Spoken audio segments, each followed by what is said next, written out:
Hey mamas, and welcome to the Entering Motherhood podcast. I'm your host, Sarah Marie Bilger, a wife, mom of two, VBAC mama, and doula. Join us every episode to learn from professionals, special guests, and moms just like you, ensuring that you know what you need to know and discover things that you didn't know before. I believe in you. Let's doula this, and let's navigate the transition of entering motherhood together. Hey mama, this is another episode of the Entering Motherhood podcast.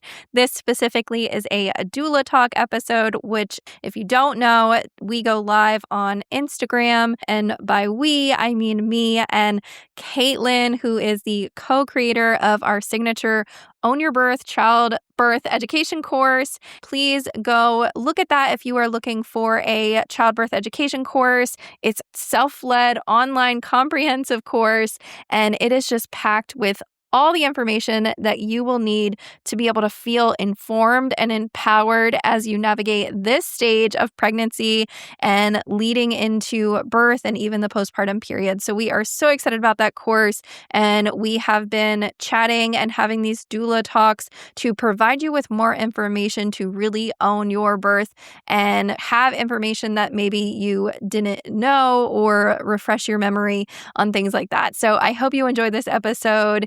If you ever have any topics that you feel like you would want to add or hear, if you have any questions, then please reach out to us and let us know so that we can include it in these episodes and in these conversations that we are having for you to really feel informed and empowered. So let's get this episode started.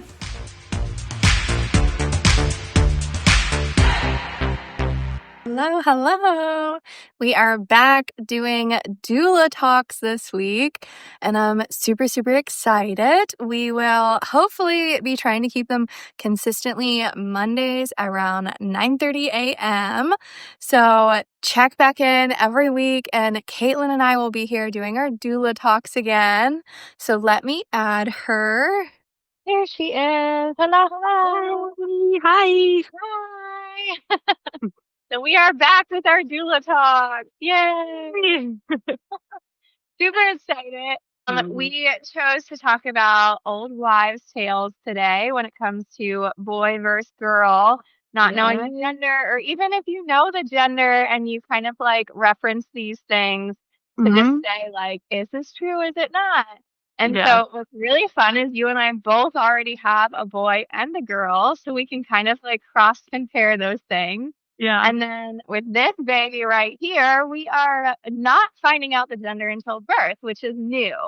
So I'm really excited. We've kind of been, playing this game of what will this baby be and getting like input from friends and family and things like that. So I always like to kind of go back on these old wives' tales and see if they ring true. Yeah, that's what we didn't find out with either of ours until birth. And it was so fun, like, hearing everybody's input. Like, with my son especially, they were like, oh, you're having a boy. Like, almost everybody said I was having a boy. And there was, like, a couple people that said girl, but pretty much everybody said boy based on the wives' tales, and it was so fun. Yeah. So we have a few plans for you today to kind of go over. So Katelyn and I will go back and forth with some of our, like, I don't know, I want to say like favorites, I guess, or ones that like I feel like ring true or might be a little bit interesting or maybe something that you've never heard about. So I'll start with the first one. I like to do like the sweet versus salty. So they say if you're craving sweet things, that's typically a girl. And if you're craving more salty things, then it's more likely a boy. And so I can definitely say for our daughter, I was like crazy about fruits and watermelon, specifically a lot of like really like sweet like popsicles or like sweets like a cake or like things like that. Like I definitely wanted like ice cream a lot. Like I was definitely all about the sweet stuff with Rosie. Isaac, not so much. I more wanted citrusy stuff, not necessarily salty, but it was like a little bit difference of craving. And then this one, I have craved pickles tremendously. So like I guess I would put that one more on the salty side, and also salted soft pretzels. So So I still have had, like a sweet tooth, but I've definitely never had a pickle craving with either of my other pregnancies, and have definitely had the more salty this time around. So we'll see. That is interesting. I was definitely more on the sweet with Naomi and then salty. Well, mine was potatoes with our son. Okay. Like anything potatoes. Yeah. Like specifically Waffle House hash browns. Ooh. I don't know how many of those things I ate pregnant with him. But. Yeah. Now that I'm thinking about it, I did have like a potato craving in the beginning with like a lot of butter and salt. Yeah. And so there we go.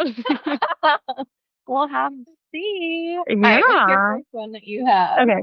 So this one's a newer one that I just learned about like a month ago, but it's if you put some baking soda in a cup and then pour your pee on top of the baking soda, like equal amounts baking soda and pee. Okay. It's kind of gross, but apparently if it fizzes, it means boy.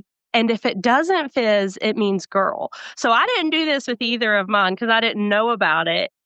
But I was like, that's interesting. And the lady that was telling me about it is pregnant with her second. And she's saying her first was a girl and her second, she says, is a boy.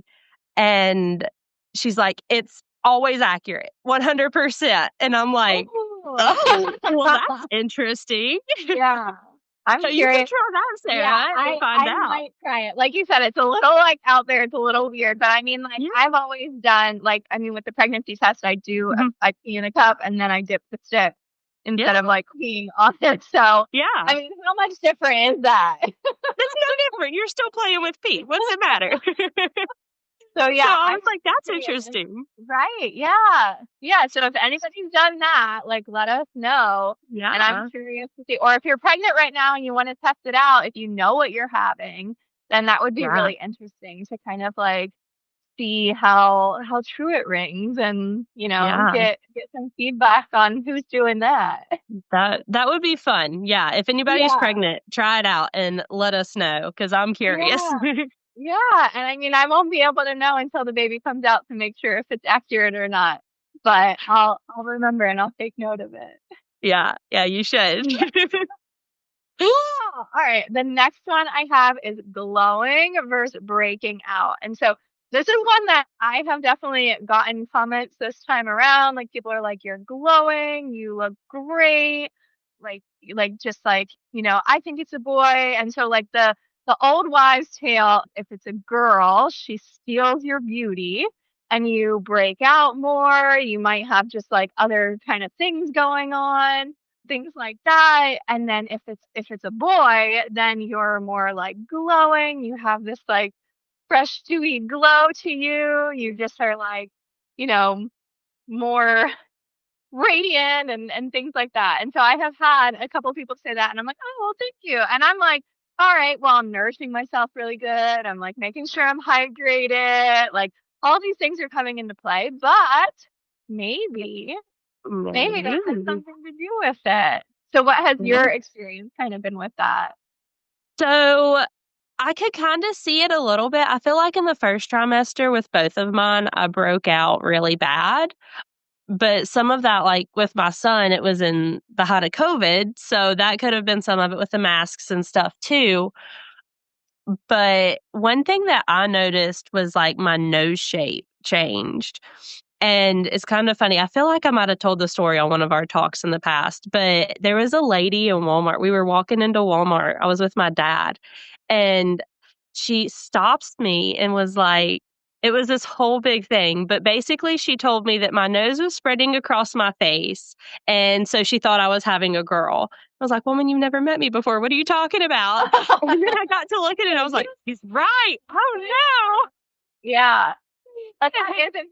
Because with Rosie, I mean, like there never really was, like I didn't break out too much more with her versus with Isaac and things like that. But my nose did get like a lot wider. Like when I look at pictures, but it was also my last trimester within like the heat of summer. So she was born in August. I was like swollen, like my fingers were swollen, my feet were swollen. So like I think my face just kind of like puffed up. My nose, got a little bit bigger. There was like different things kind of going on. So like, yes and no. Like, I do think like there was like a little bit of a difference, but then Isaac was born in January. And so my whole last trimester of like, the big swellingness period, it was in like fall, winter. And so I think like that also kind of plays a factor into it. But I mean, yeah, it definitely could be a little bit. So Yeah. And I've actually, like, with friends, looked since that lady so kindly pointed it out at Walmart. I've like tried to look, and I feel like there is some accuracy. I definitely think what you're saying with like the seasons and where you fall in like your due period is very accurate. Like, it can definitely play a role in it. But I also think even if it's slight changes, I think it happens fairly consistently, which is interesting to me. yeah, it's definitely. I mean, yeah. There's. I feel like it's a girl because I want a girl, but like also like there's a lot of things that are like leaning towards. I'm like, maybe it's a boy. Yeah. So it's definitely been interesting, like not knowing this time and like leaving it till birth to find out. So like I've had a lot of clients do that, and I think it's a really fun experience, and I think it's really exciting to like all of a sudden baby comes out and it's like, what is it? And like you don't know, and like I think right now it's like been hard too with like names. So like having to pick two completely different names, and we've tried to like look at gender neutral names and like things that can kind of like teeter back and forth, but we just like don't like any of them that can sort of like work both ways. And so like we have names like sort of wired in, but yeah, it's definitely been hard like being like, okay, well, I really like this name for a girl, but if it's not a girl, then that name is just gonna like not exist, which is weird. Yeah, that was honestly one of our hardest things with both of them is picking a name, and I'm like, "Why is this so difficult?" Yeah, it's harder than you think. And like also like when I'm talking to the baby, like with my first two, I could say their name. I could like talk to them and use their name. And now it's just like baby. Yeah. So I don't know. It's definitely like interesting that way. But all right, I think you're up for another one. Yeah, so this one is heart rate. So the Wives' Tale says that if the heart rate is higher, it's a girl, and if the heart rate is lower, like below 140, it's a boy. And this was true for mine. Like, my daughter's heart rate was consistently in like the high 140s to 150, and my son's was consistently like 130s to 140, which again was so interesting to me. But it also matches their personalities too. She is much more high strung than he is. Yeah. And like that's what they say. It's like, okay, well, maybe it could just be a more active baby. But I will say with Rosie, like the very first ultrasound, high heart rate.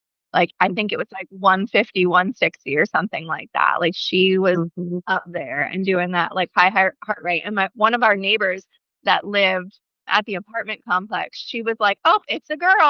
And this was before like we did the blood work with Rosie. So like we found out pretty early through the blood, but this was like before that. And she was like sitting there telling me like it has to be a girl.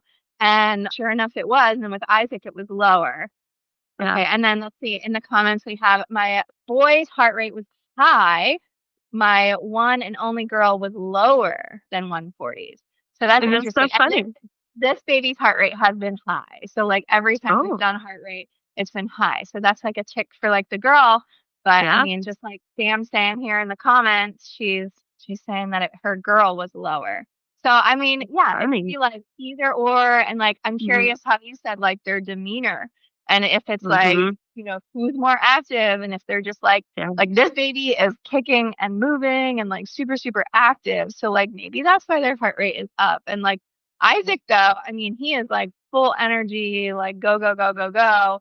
Rosie's more chill, like she's like active, but like nothing nearly close to how Isaac is. And so it is interesting to like see how that kind of like pans out.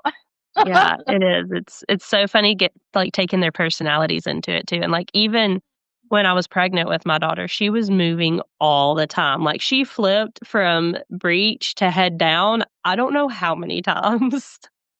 And it was wild. Whereas my son was just like, yeah, I'm comfortable in my spot and I'm just going to sit here. I'll move a little bit, but it's fine.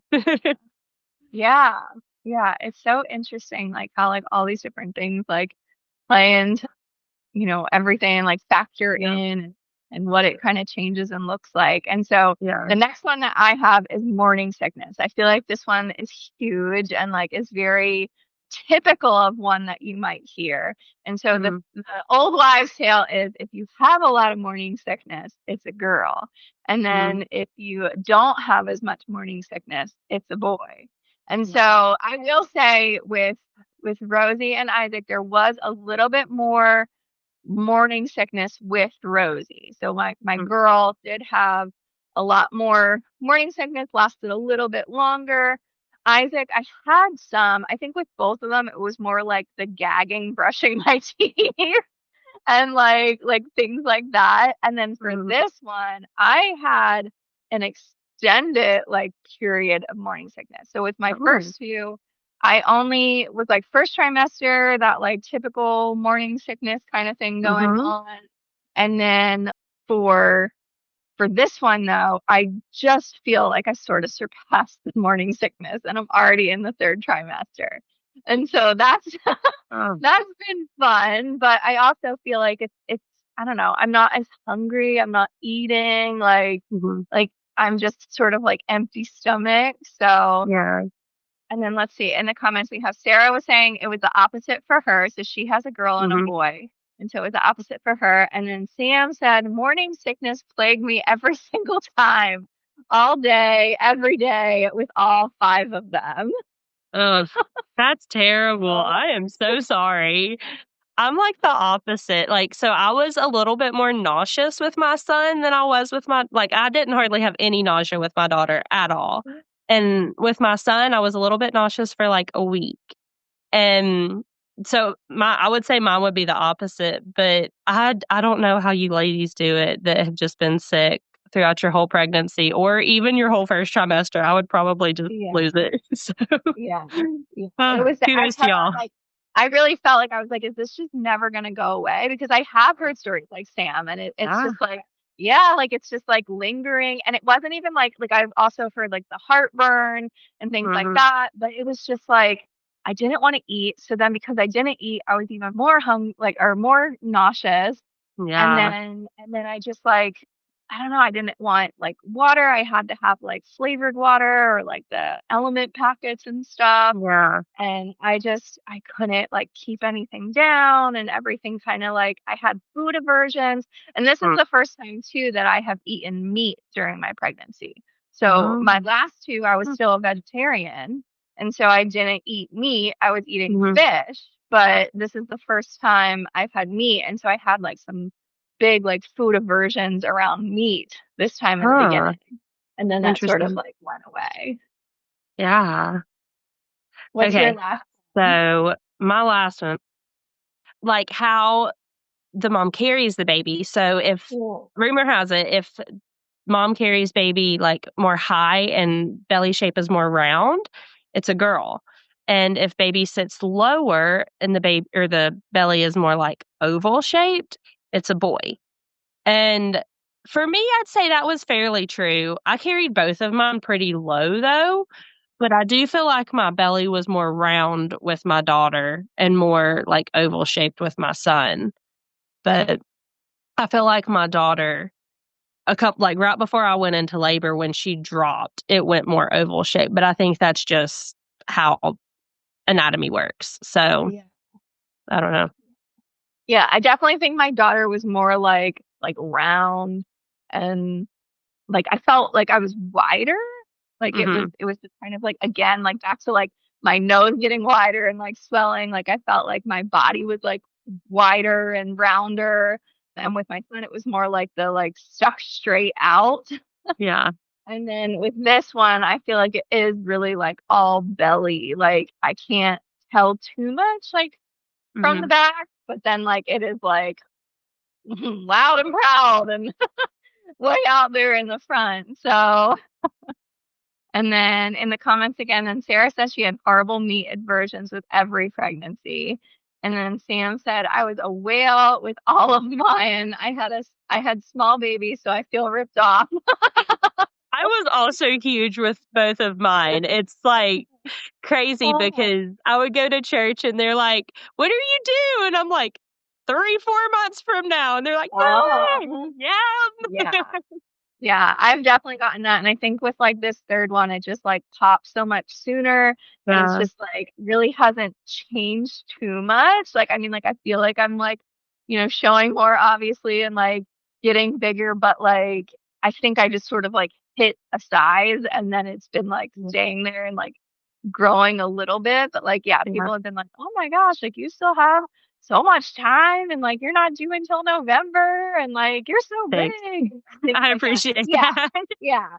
And like with our daughter, I also got comments like, are you sure there's only one in there? Or like, that's gonna be a big baby. And I did have, like our daughter was almost 8 pounds. She was 7'15".